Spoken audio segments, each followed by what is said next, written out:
Mais uma vez, manifestação contra o impeachment do lado de fora. Dentro, clima amistoso antes da reunião e bem mais tranquilo durante os depoimentos. Em defesa da presidente Dilma, o advogado-geral da União, José Eduardo Cardoso, e os ministros Nelson Barbosa, da Fazenda, e Cátia Abreu, da Agricultura, disseram que não houve crime de responsabilidade na edição de créditos suplementares, nem no atraso de pagamentos do governo aos bancos públicos. E eu tenho certeza que isso ficará claro ao final desse processo.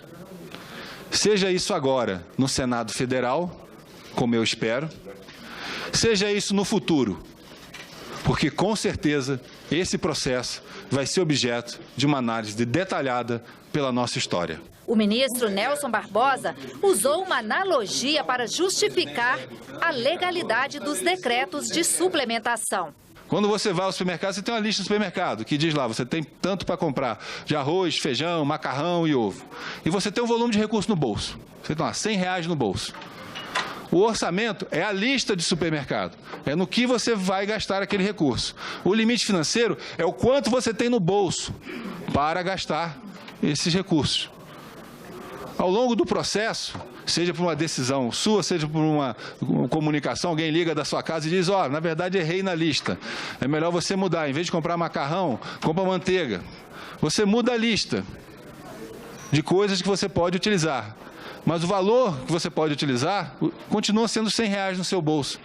Mesmo recurso usado pela ministra Cátia Abreu e pelo advogado-geral da União para defender que em 2015 o atraso no repasse de recursos do Plano Safra para o Banco do Brasil não foi um empréstimo e não configurou crime.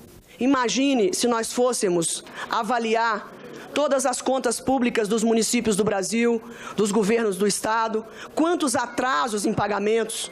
Semelhante à sociedade brasileira, quem é que nunca atrasou um pagamento nas suas contas, na sua vida? Pergunto, onde está o dolo da senhora Presidente da República? Para a configuração do crime de responsabilidade é necessário o dolo. Foi a premissa que parti logo na origem da exposição. Onde está o dolo? O Tribunal de Contas da União, no momento em que foi baixado os decretos, admitia a prática.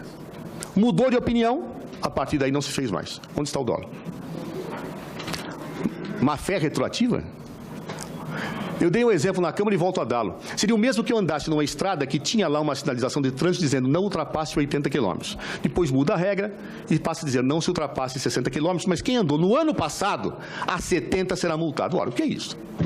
O dolo fica caracterizado em toda a estrutura da fraude fiscal, que vem sendo praticada ano após ano, numa continuidade de delitos que nos permite analisar apenas em 2015 esses dois aspectos. Não vi ninguém aqui comprovar um atentado à Constituição brasileira. Atentado à Constituição, aí eu digo, ninguém vai tapar minha boca, fui eleito para isso. O que é um atentado à Constituição é esse golpe que está sendo perpetrado aqui. Isso sim é um ataque profundo.